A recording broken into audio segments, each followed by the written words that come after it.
आगे लाओ भैया। ये भाई महर्षि पातंजलि जी का की जय हो। और आज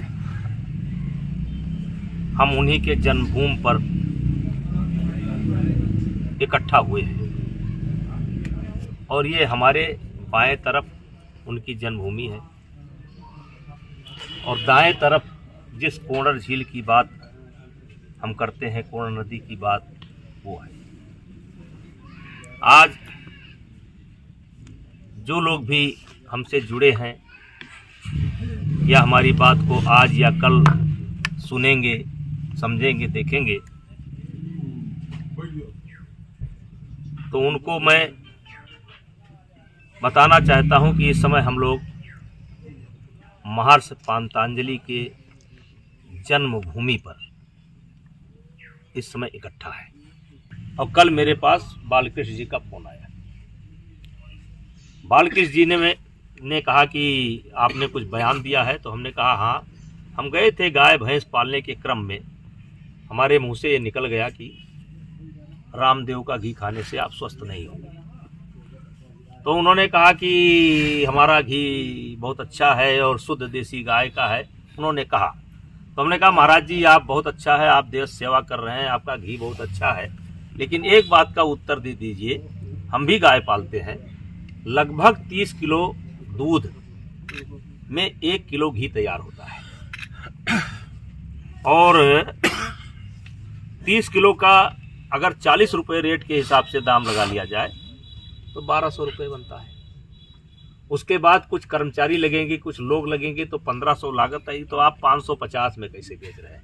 लेकिन सारी दुनिया में चर्चा है, लोग कहते हैं कि आपका सैंपल थाईलैंड में फेल हो गया, आपका सैंपल सिंगापुर में फेल हो गया, केंद्र की लेबोरेटरी में फेल हो गया, डिबेट भी चलता है, मतलब एक बहस चल रही है। लेकिन एक सवाल मन में यह जरूर उठता है कि जिनके नाम का ब्रांड बनाकर सारी दुनिया में आप उनका इस्तेमाल कर रहे हैं, क्या आपको कभी फुर्सत मिली कि जिनका नाम जप जप करके आप अरबपति हो गए, खरबपति हो गए, दिन दुगुना, 4 गुना, 5 गुना, 6 गुना, 7 गुना, 8 गुना आप बढ़ते जा रहे हैं? क्या आपको कभी मौका मिला कि यहाँ आए? और मैं पूछना चाहता हूं कि आपको अधिकार क्या है इस नाम का इस्तेमाल करने का? किस अधिकार से आप इस्तेमाल कर रहे हैं? इस नाम का इस्तेमाल आप किस अधिकार के साथ कर रहे हैं? उनकी जन्मभूमि के लिए आपने किया क्या है? जन्मभूमि के लिए आपकी करने की योजना क्या है?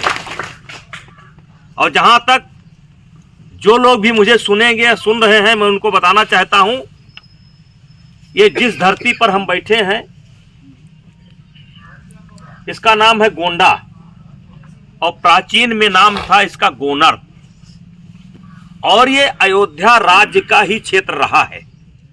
पतंजलि के बताए इन्हीं योग सूत्र का इस्तेमाल बाबा रामदेव और आचार्य बालकृष्ण ने पतंजलि नाम को अपना ब्रांड बना करके बहुत बड़ा एम्पायर देश के और विदेश के अंदर खड़ा किया है।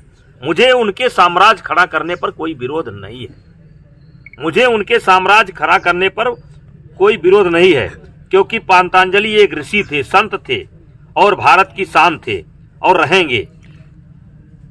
लेकिन उनके नाम पर घी, उनके नाम पर तेल, उनके नाम पर साबुन है, उनके नाम पर मसाला, उनके नाम पर अंडरवियर, उनके नाम पर कस्टूम, उनके नाम पर हाफ पैंट, तो महाराज जी ये क्या है आपका?